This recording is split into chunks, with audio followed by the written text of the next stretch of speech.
Bien, vamos a ver la última parte del tema que corresponde con los reguladores industriales. Existen distintos tipos, vamos a verlos todos empezando por el más sencillo. Lo primero que tenemos que tener claro es este esquema que es del primer tema y demás. Y nosotros vemos que la entrada al regulador es lo que denominamos el error.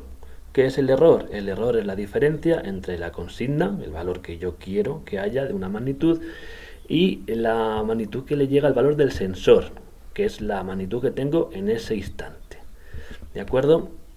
El primer control que tengo, el más sencillo, es todo o nada. Sería, por ejemplo, un contacto, por ejemplo, en climatización o en calefacción, pues el termostato bimetálico simplemente que lo que hace es que está cerrado o está abierto en función de la temperatura. En este tipo de control todo o nada tengo dos casos, digamos, el modo directo o el modo inverso. Uno, digamos, que lo utilizaría en verano para activar el aire acondicionado y el otro en invierno para activar la caldera. Tengo que entender, por ejemplo, eh, a ver, aquí, este de aquí. Este que es de acción directa sería para el modo verano. ¿De acuerdo? ¿Por qué lo llamo de acción directa? Pues porque a medida que aumenta la temperatura, a medida que aumenta el error, o sea, cuanto mayor sea la temperatura de salida, mayor va a ser la señal de entrada. Entender, ¿no? Que si por ejemplo la consigna es de 23 grados, yo tengo 27, ¿vale? ¿Qué tiene que hacer la máquina? Activarse para producir frío y enfriar. El modo inverso es este de aquí, el contrario.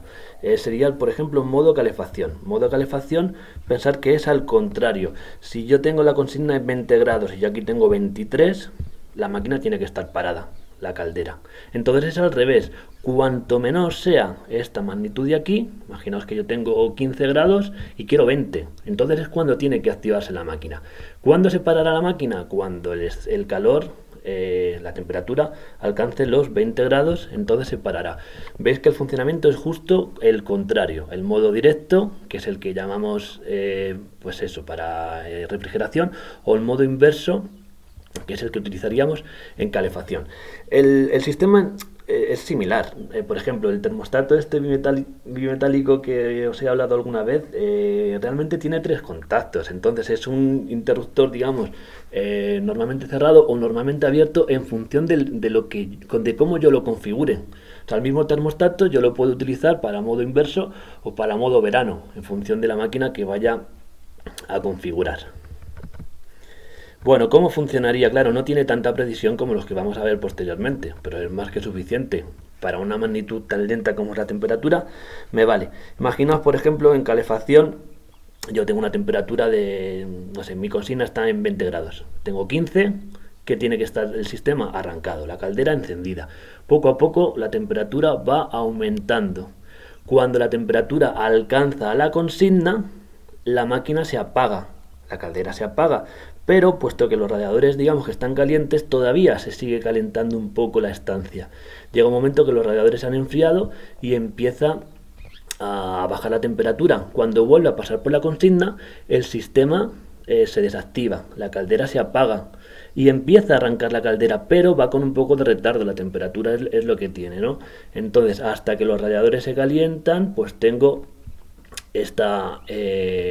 tengo este tiempo hasta que vuelva a alcanzar la consigna y así estoy todo el rato, ¿de acuerdo? Toda esta diferencia es lo que llamo histéresis.